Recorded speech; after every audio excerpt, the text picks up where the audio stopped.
They came before Columbus, the African presence in ancient America, by Ivan van Sertima. Chapter 11. Smoking, Tobacco and Pipes in Africa and America. Quote, "The black people have practiced the same manner and use of the tobacco as ye Indians have." End quote. En Monardes, joyful news out of the newfound world. Quote, "The people of Africa have surpassed every other people in inventing various contrivances for smoking, rising from the very simplest apparatus to the most elaborate." End quote. G. Schweinfurth, The Heart of Africa. Quote, "There is a decidedly classical character about them brackets, Ashanti pipes, end brackets, as if started from Roman lamps and Pompeian ideas." End quote. R. T. Pritchett, Smokiana. 1. Smoke cures, smoke words, and the origin of smoking. Jean Nicot, French ambassador to Portugal, stood on the balcony of his house, looking out on the garden. He was struck by the luxuriance of the new plant which the keeper of the royal prisons in Portugal had sent him. It had come in recently from Florida, a place somewhere in the new dominions of Spain.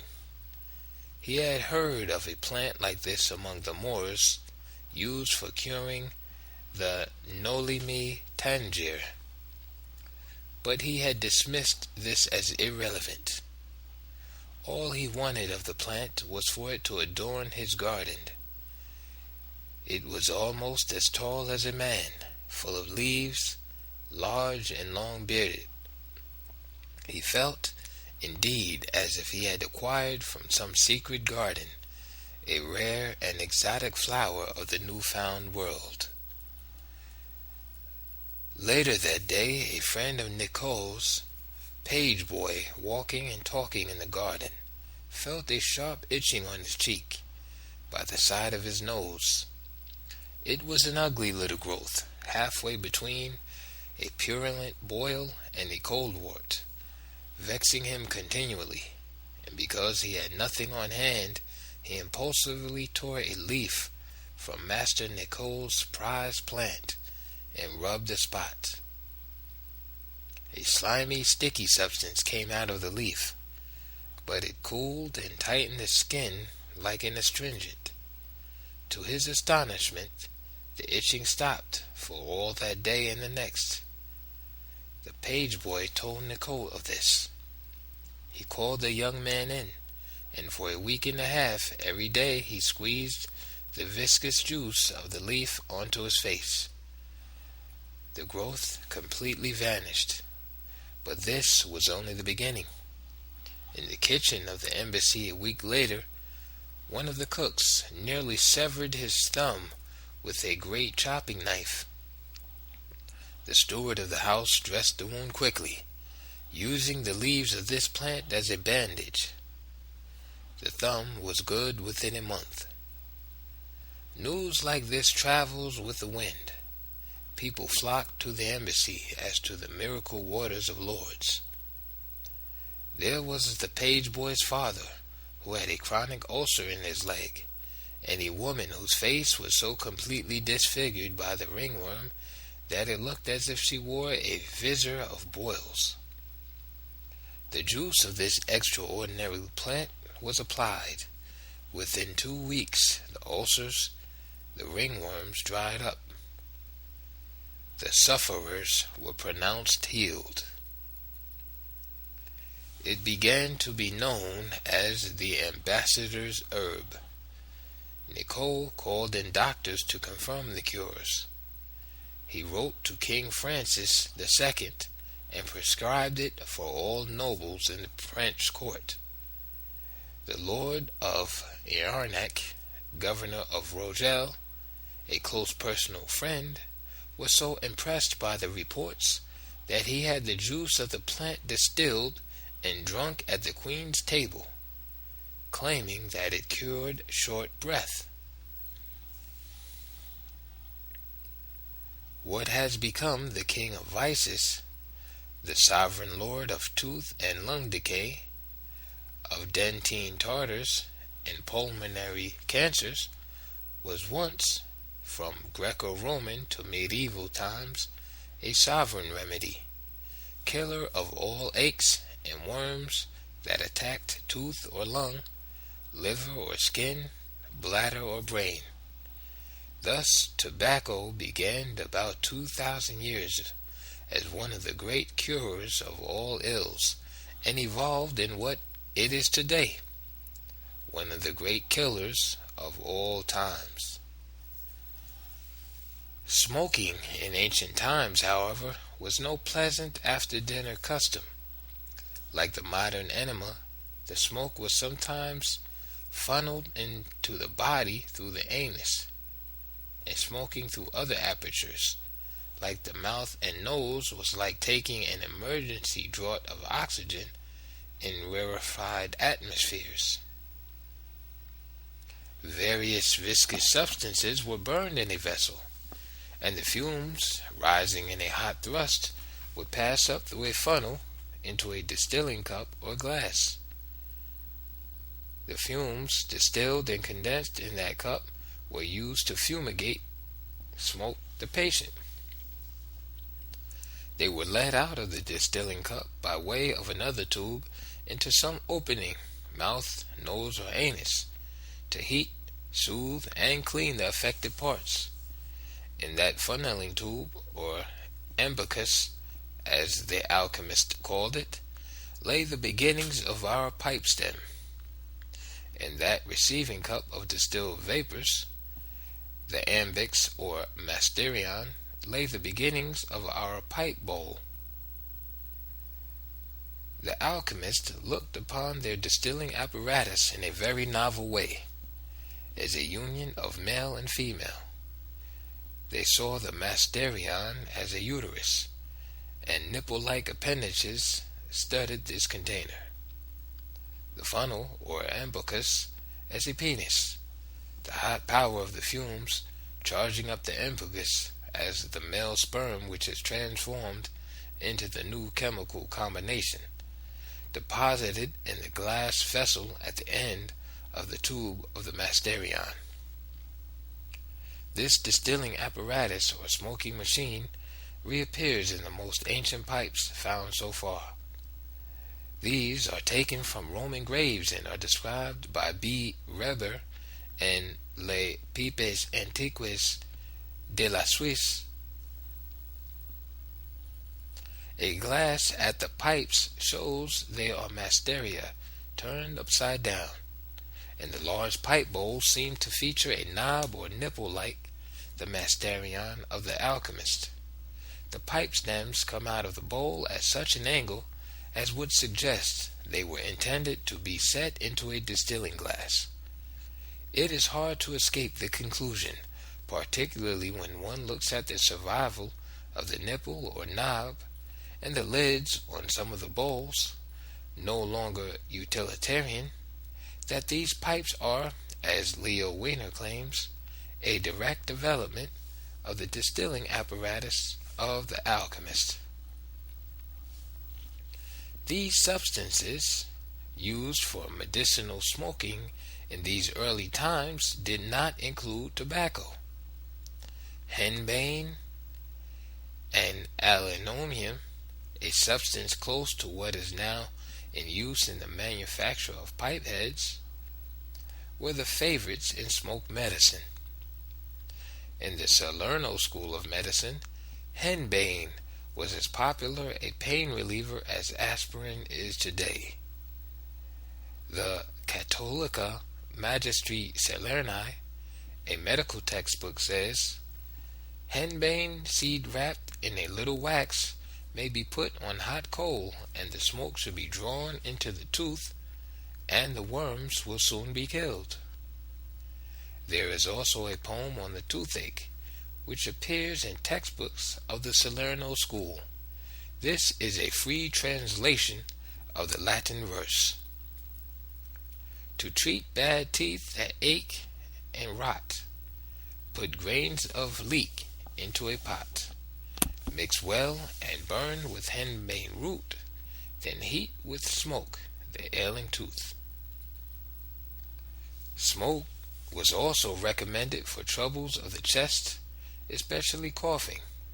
According to one medical treatise, also of the Salerno school, the smoke of colt's foot, a plant taken through an embicus into the mouth, would cure a cough. The ancient Greeks also used the inhalation of smoke through a reed for medicinal purposes, and they knew of this remedy for coughs. Thus Pliny wrote of coltsfoot, the smoke of this plant in a dry state, inhaled by the aid of a reed and swallowed, is curative of chronic cough. It is necessary, however, at each inhalation of the smoke to take a draught of raisin wine. Though Pliny and other Greek writers, like Dioscorides,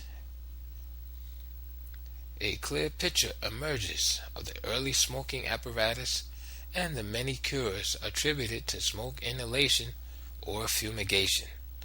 But the best description of an ancient pipe evolving from this process is given by a Roman, Marcellus Empiricus.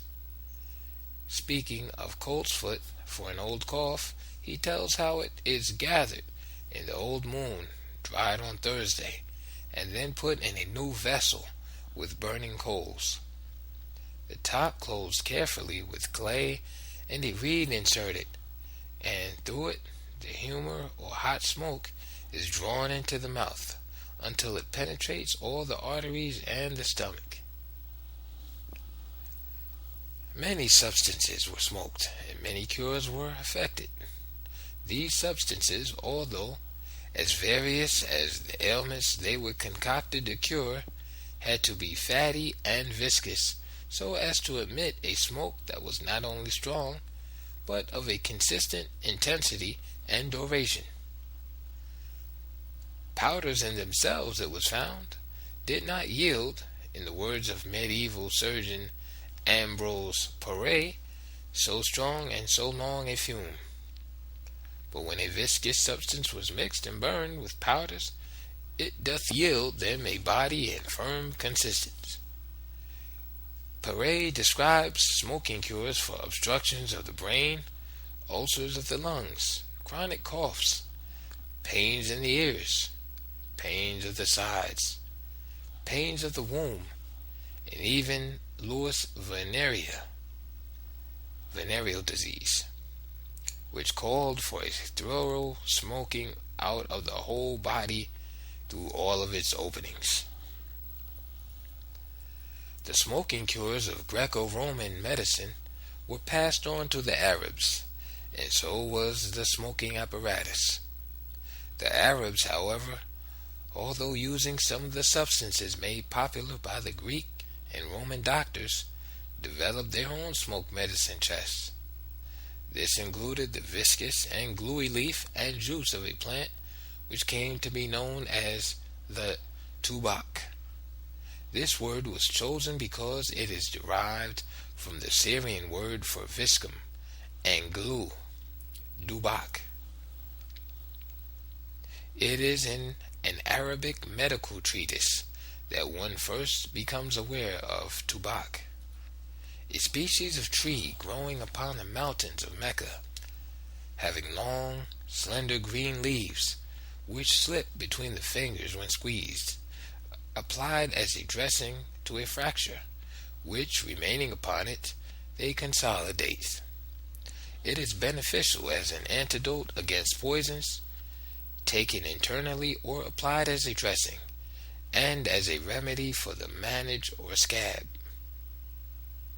and the itch, and fevers of long continuance, and colic, and jaundice, and obstructions of the liver. The Arab physician Ibn al-Baitar also adds in his description of the Arab species of tobacco plant that it attains the size of a man, lives in groups, one never finds one alone. The word tubak, as used by the Arabs, was not restricted to this plant, but was extended to apply to a number of viscous substances used in medicinal smoking. The Arabs alerted Africans to the value of tobacco as a smoke medicine, yet they were not responsible for introducing the plant itself into Africa. The Africans already had tobacco. An indigenous species was growing wild and plentiful there.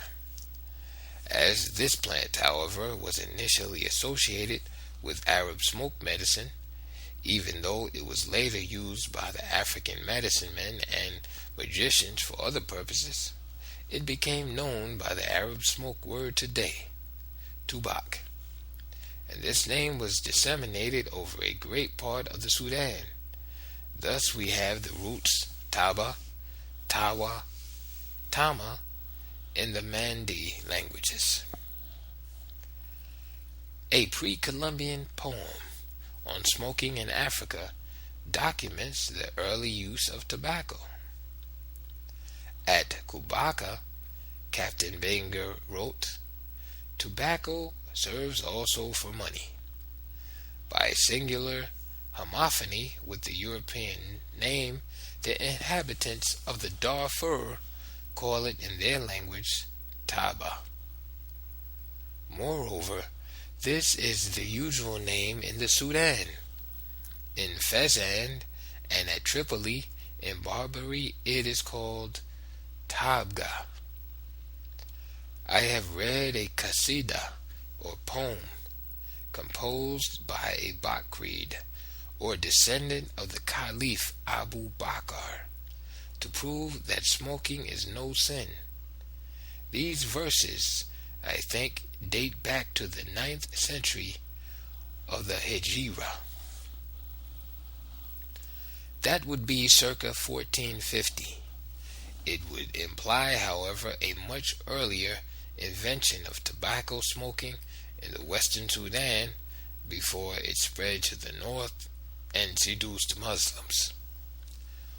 One of the verses of the poem quoted by Benjer is a defense of the newfound habit of smoking against possible Islamic injunctions.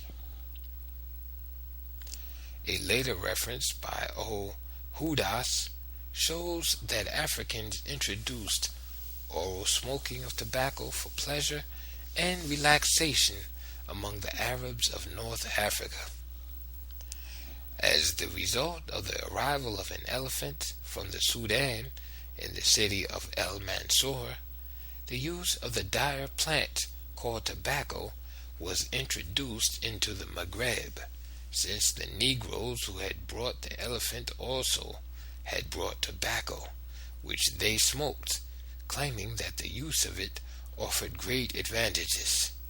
The habit of smoking which they brought with them became general in the Dra, later at Morocco, and at last in the whole Maghreb. An important distinction should be pointed out here.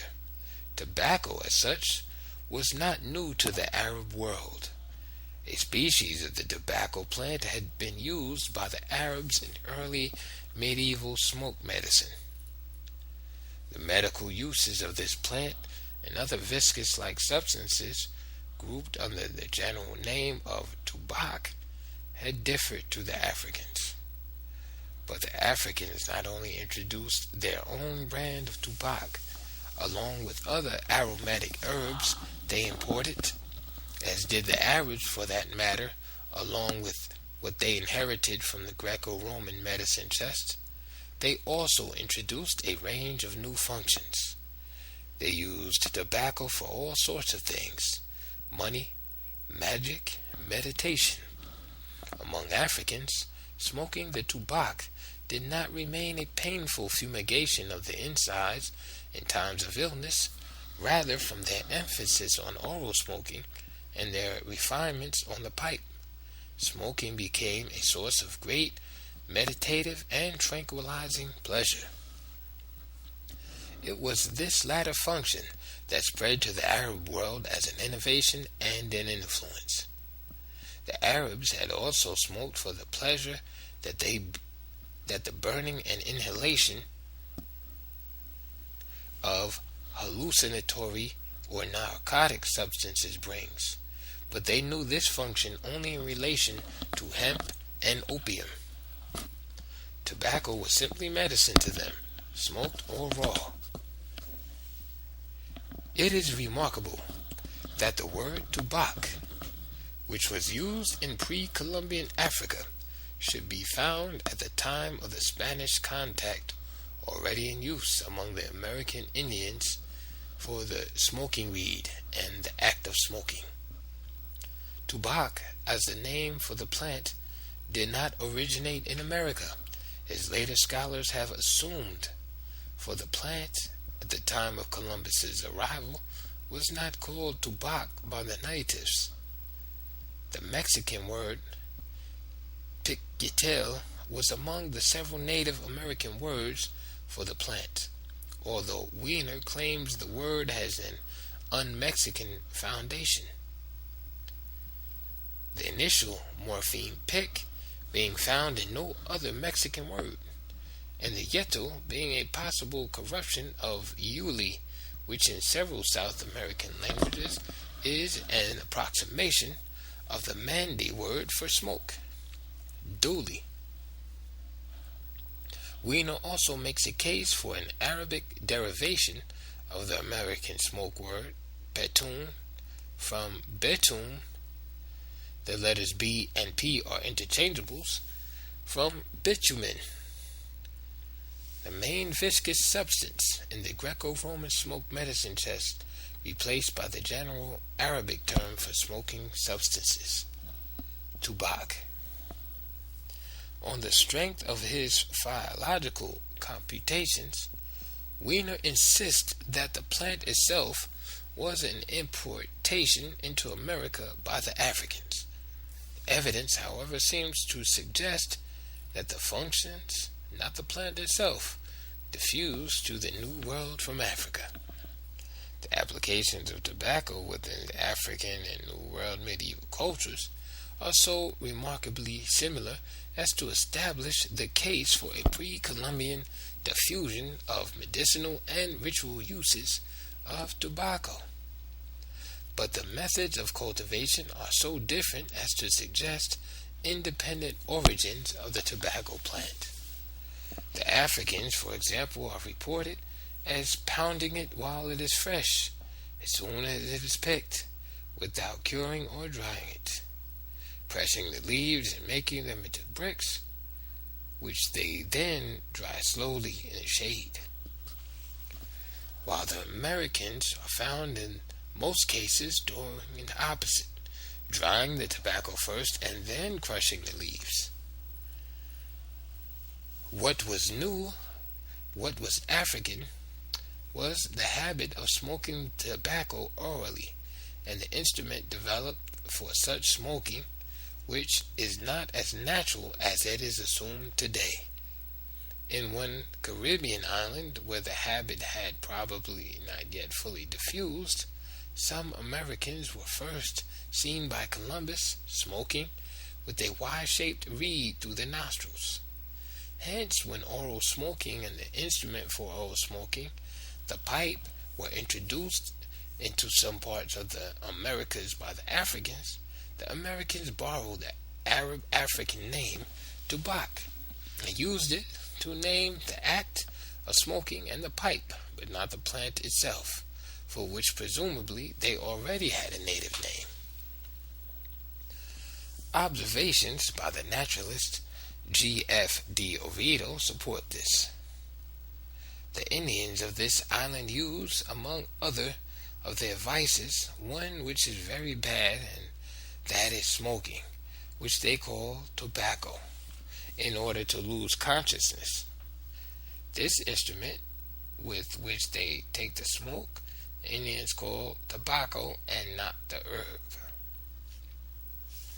On their arrival, not only did the Spanish find this word tobacco used both for smoking and for the instrument used for smoking, but they also encountered another smoke word which is found in the Mande language group and in a wide range of American languages.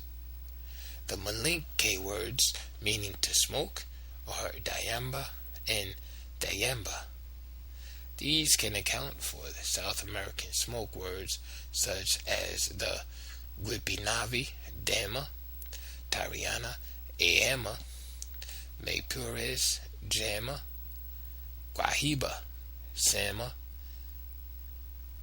Kabiri, Sima, Baniva, Dajima, and so on. The Mandingo word duli, to smoke, which also occurs in the same form in Toma and Bambara, and in its various forms, duli and luli. In Mende can be found among the American languages Carib, Arawak, Cervantes, Baniva, Aquamiran, and Gojira. Taba and Iuli both stand for tobacco in the Carib and Arawak languages, spoken in the Guianas. Wiener has tracked down the deterioration of the Duli words in geographical sequence. In Haiti, the word is Iuli. As one moves from the Mandingo central base in Darien to the northeastern shore of South Africa, one finds the Arawak, Yuli, Yiori, Yari. Further to the west, in the Goa-Jiva language, Yuli, Yuri, Yure. In the interior, this further deteriorates into Ili, Iri, Wari, and Oali. The quote-unquote discovery of tobacco in America did not make much difference to Europe for a long time. Specimens of the plant were brought back to adornate gardens with their fairness thereof and to give a pleasant sight. The curative powers known to African American medicine men did not come to the serious attention of the Europeans until about 1570, when Liebel made Jean Nicole's observations on tobacco famous. The Spanish were uneasy about the habit of smoking that was so prevalent among the African slaves. On the one hand, they encouraged tobacco cultivations on the plantations because tobacco was good for trade with the Indians, who valued it much. On the other hand, the Spanish saw smoking as the opium of the people, with possibly injurious effects on the quality of the labor force.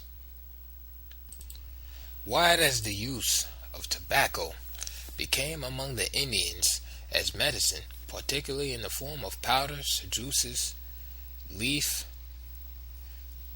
poultices, and as food, in the form of tiny balls for chewing.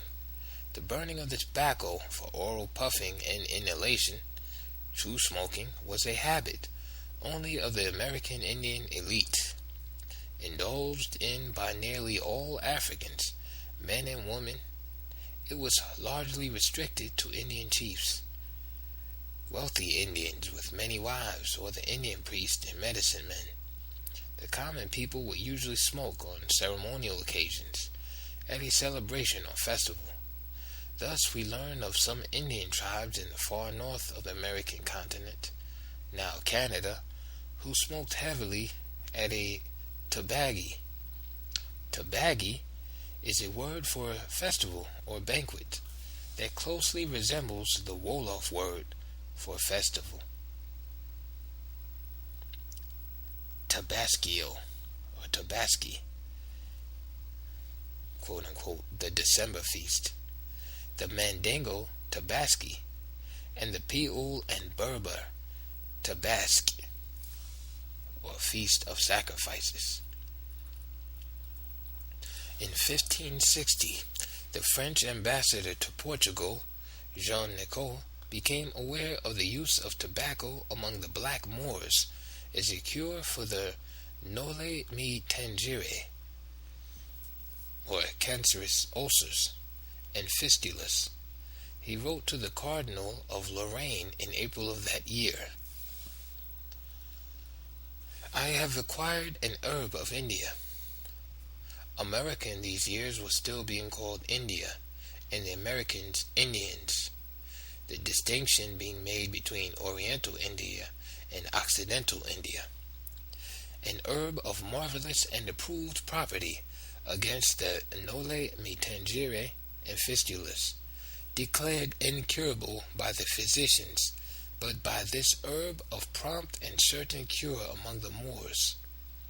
As soon as it has produced its seed, I will send it to your gardener at Moormonster, and the plant itself in a barrel with the instructions for transplanting and caring for it.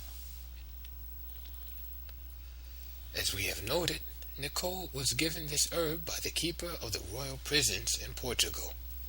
At about the same time, a specimen of one of the African species, later to be labeled Nicotiana rustica, was sent from Italy to Mattioli in Austria, who falsely identified it with henbane.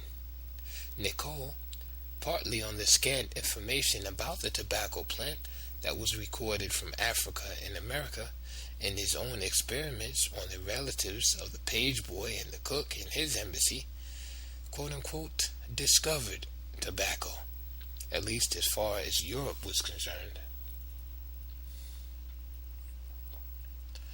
After Libaud published his L'Agriculture et Maison Rustique in 1570, highlighting the creative wonders of the tobacco plant, the experiments of Nicole, and the manner of cultivating tobacco, which was soon followed by a book on tobacco and sassafras by Monartes, tobacco became the rage of the time. Nicole was immortalized.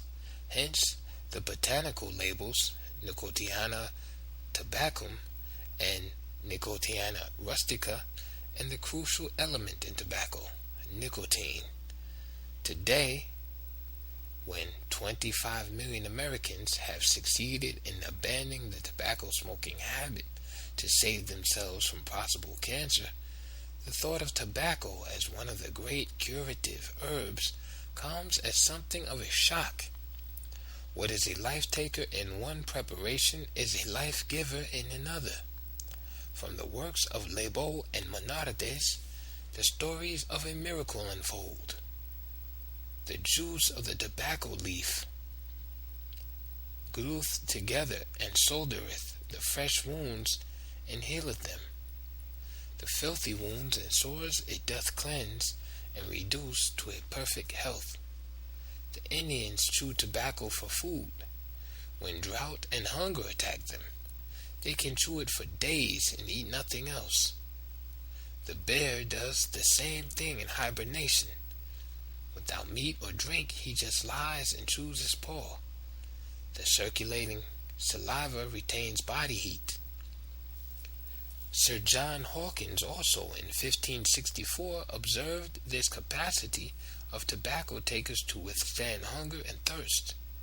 However, in the experience he describes, smoking rather than chewing achieved this.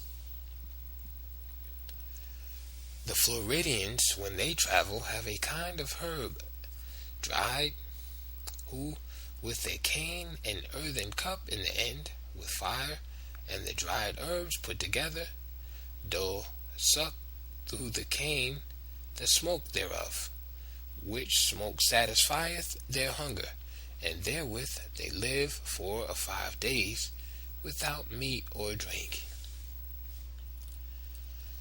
In its various preparations, powder, juice, dried or fresh or burning leaf, tobacco was used to heal skin diseases, ringworm, acne, warts, sores, to relieve pains of the head, pains of the chest, congestion by phlegm, pains of the stomach caused by wind or gas, labor pains, constipation, and vomiting, pains of the limbs from cold, arthritic pains, toothaches, chilblains, swellings, kidney stones, and short breath.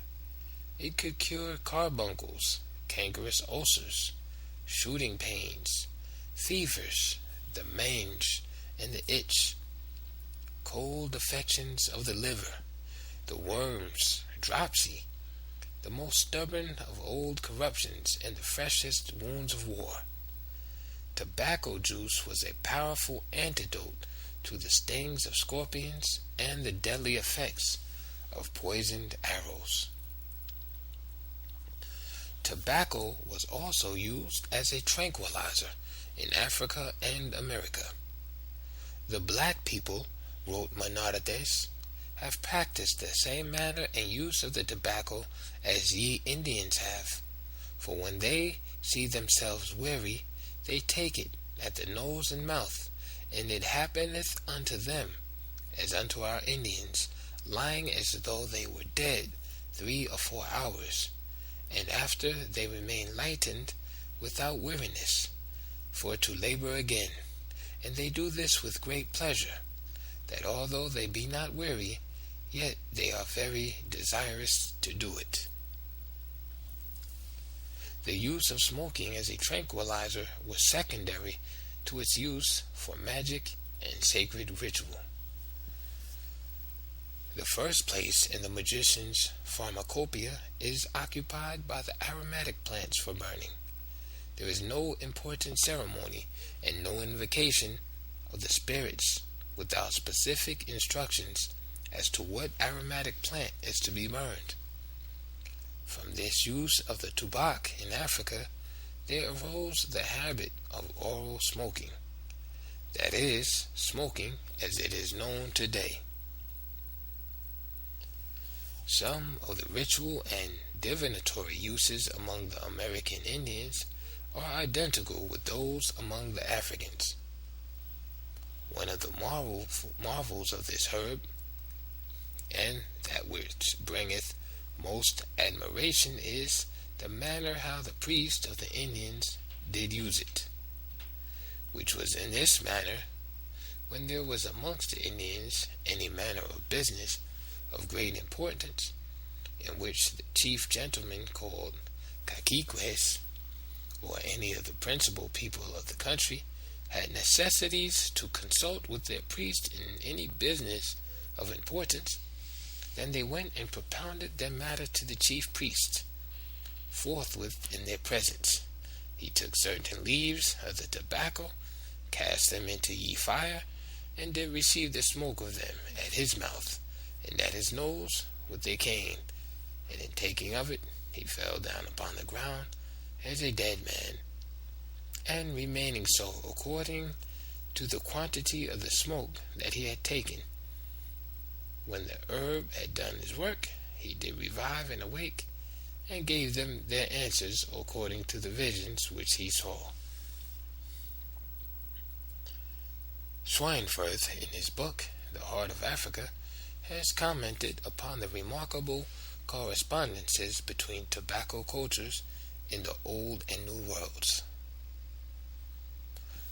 Of all the plants that are cultivated by these wild people, none exists a more curious conformity among people far remote.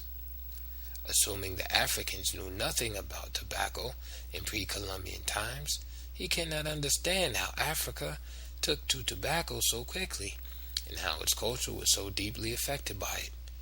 It must be a matter of surprise, says he, that even Africa, notorious as it has ever been for excluding every sort of novelty in the way of cultivation, should have allowed the Virginian tobacco to penetrate to its very center.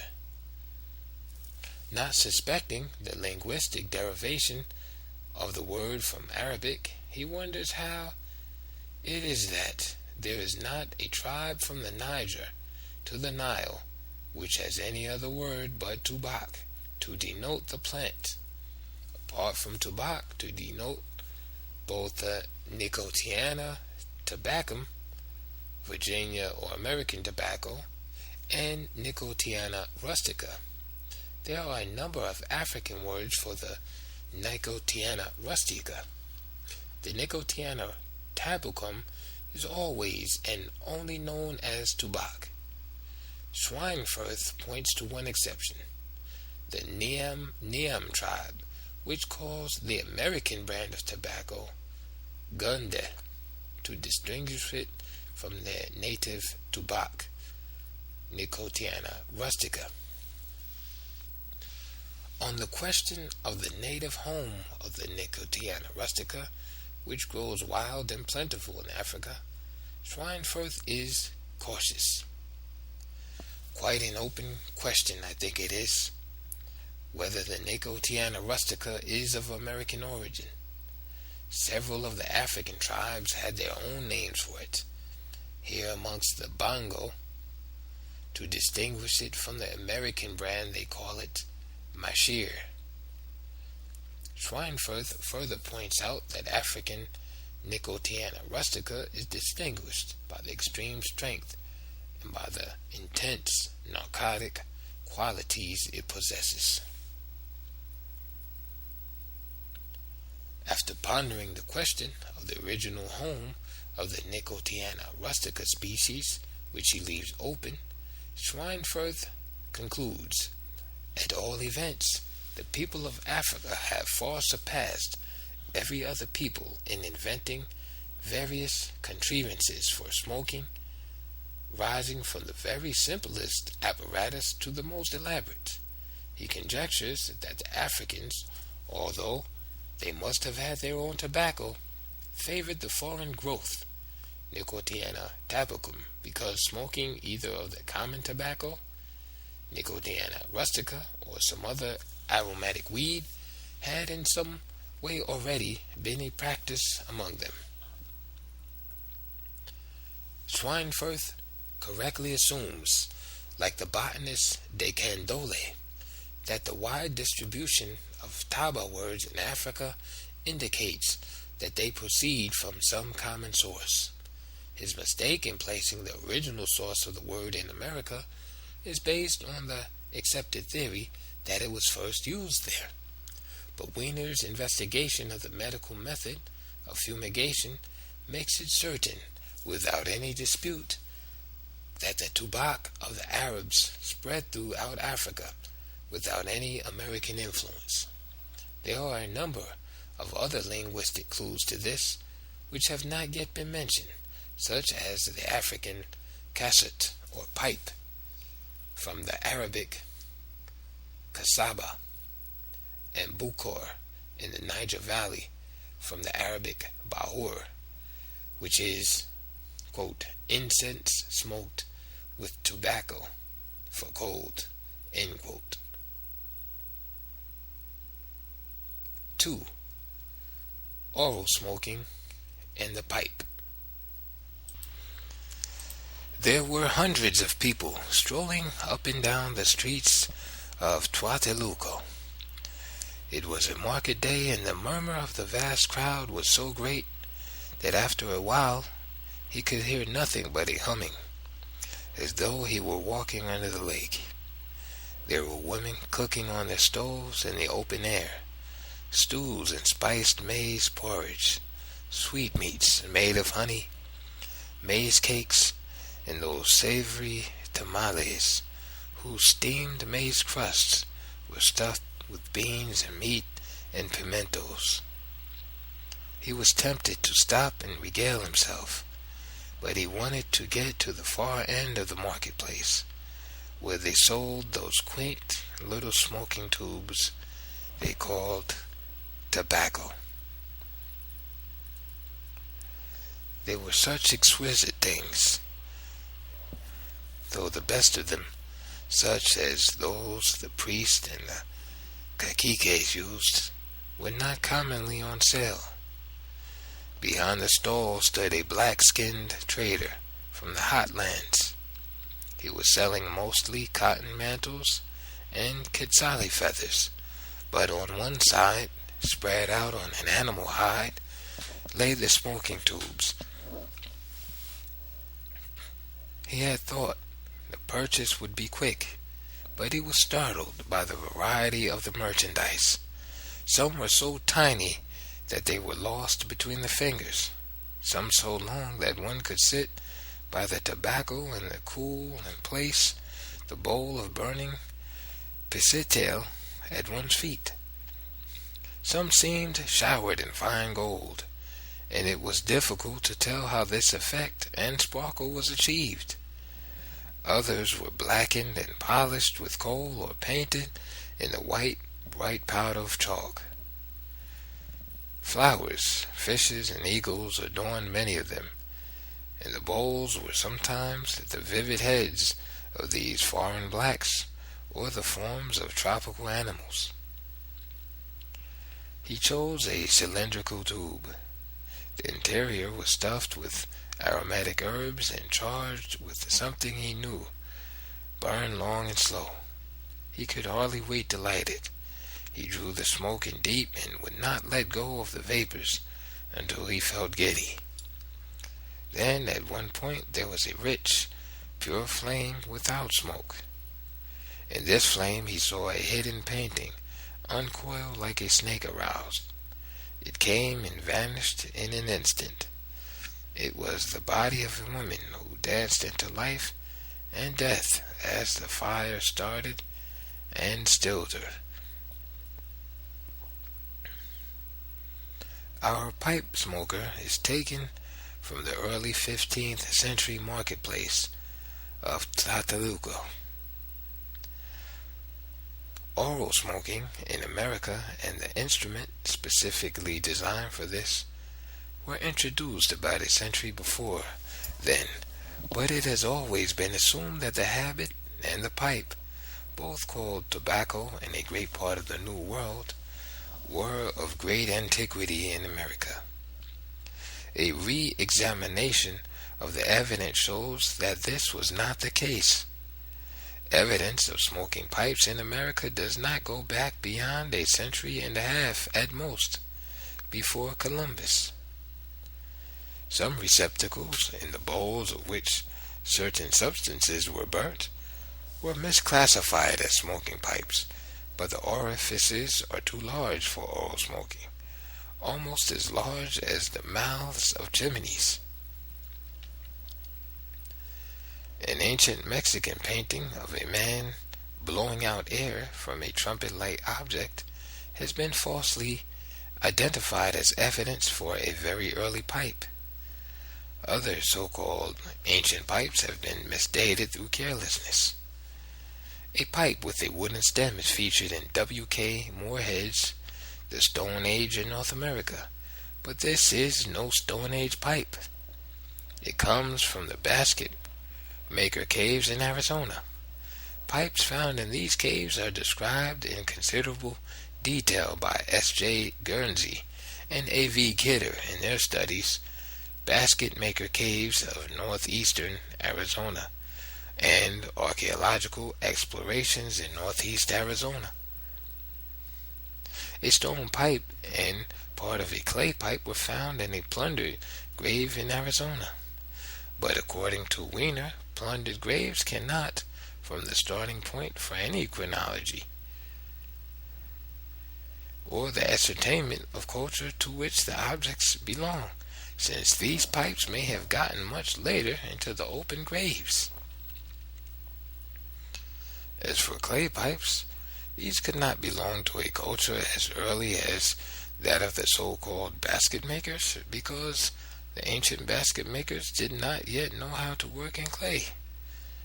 No specimens of true pottery, says Guernsey and Kidder, either vessel or sherd, have yet been found by us under circumstances indicating that it was a basket maker's product.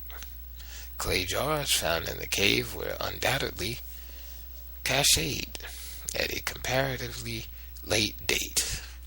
A broken pipe made of clay was excavated at Casa Grande, and another was found on the ground. The former object has a slight enlargement of the perforation at one end. Although much of the stem is missing, there is no doubt that this pipe belongs to the type called the straight tube variety, which is considered to be the prehistoric form in the Southwest. Specimens of this straight tube variety are to be found in the mound builder culture. The mound builder culture extends from Florida to the country of the Hurons, and within its wide arc are found three types of pipes having a common origin. According to J.D. McGuire, there is the monitor type, which is found in the whole Atlantic region down to South Carolina and as far west as Missouri. The straight-based or southern mound type, which extends from Florida to North Carolina and Tennessee, and the misnamed curved-based mound type found in the regions of the Great Lakes and as far east as Virginia. Whatever the difference in these pipes, they all have a flat base, contends Leo Weiner, and they are all ornamented by animal motifs. Artifacts in these mounds were thought to be of great antiquity, dating back about 2,000 years. They are now known to have been much more recent. Squire and Davis, reporting on pipes found in the mounds, date them as late pre-Columbian, therefore not earlier than the 14th century. A few are of contact period manufacture, that is, after Columbus, the latter dating based on the European substances used in the manufacture of these latter pipes. Why these mounds were built is still a mystery. Similar mounds were used for the protection of Mandingo trading posts. Weiner, on the strength of the similarity observed between this type of African defense structure and American mound building, argues a direct African influence and claims the mounds are African-type stockades. His comparative plates are revealing. The influence of Africa on medieval American pipes is best demonstrated by the animal motifs found on the pipes. Most of the sculptured monitored pipes found in the mounds represent animals. Among these are 7 pipes that represent the manatee or sea cow. The sculptures of this animal, say Squire and Davis, are in the same style and of like material with the others found in the mounds. One of them is of red porphyry, filled with small white and light blue granules. Another pipe, delicately carved from compact limestone, represents a toucan, a tropical bird and one not known to exist anywhere within the limits of the U.S. A pottery fragment, either from a vessel or pipe, taken from a mound in Butler County, Ohio, is an unmistakable representation of the Brazilian toucan. This would seem merely to prove that there was traffic going on between the northern and southern halves of the continent, because the toucan and the manatee may be found in tropical latitudes further south. But there's more to it than that. Some of these pipes, as reported by J.D. McGuire, have excellent designs of African totem animals. The elephant totem is one of these, as are the manatis, frogs, serpents, alligators, and birds. Some anthropologists claim the elephant motif is an Asian influence. There is a good case for this. The others, however, though also found in tropical latitudes in South America, feature prominently as totems among the Mandingo, and their selection from a range of tropical fauna for pipe design is no accident. Captain Bender gives the following tene, or totem fetish, for some of the Mandingo. The Mande proper have the Manati as the good and bad genius. The Samanke have the elephant. The Samako, the snake. The Bambara, the crocodile. These totem animals on the pipes were first represented on Mandingo amulets worn on the arm, known as the Sibe. Only later do they appear on the monitor pipes.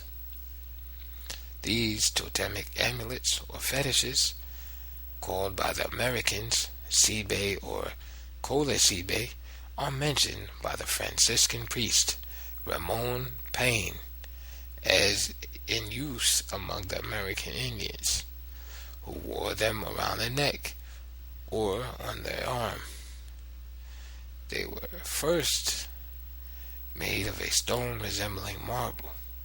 The extraordinary flat base of the bowl of the miniature pipe and its totemic representations can be seen as a consequence of its evolution from the Mandingo amulet or Sibe.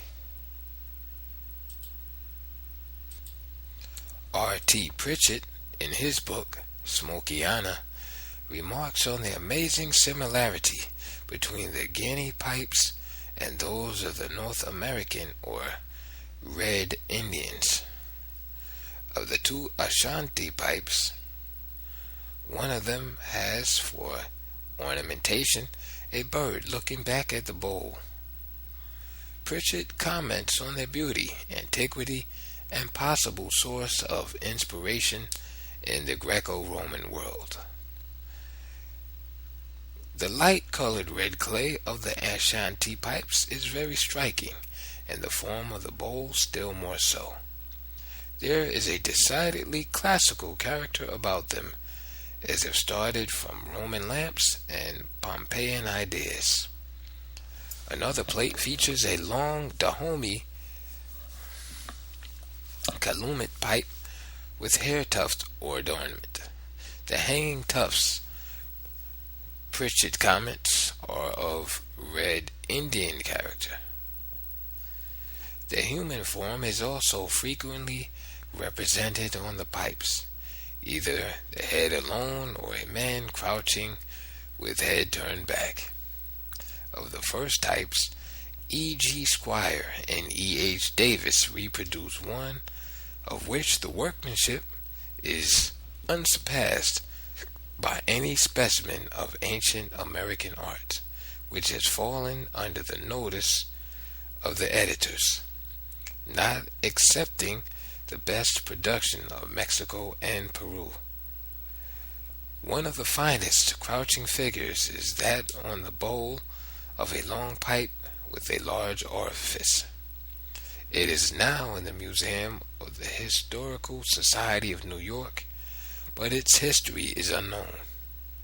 The front and side views are given in L. Chouris's Voyage Pittoresque Auteur du Monde.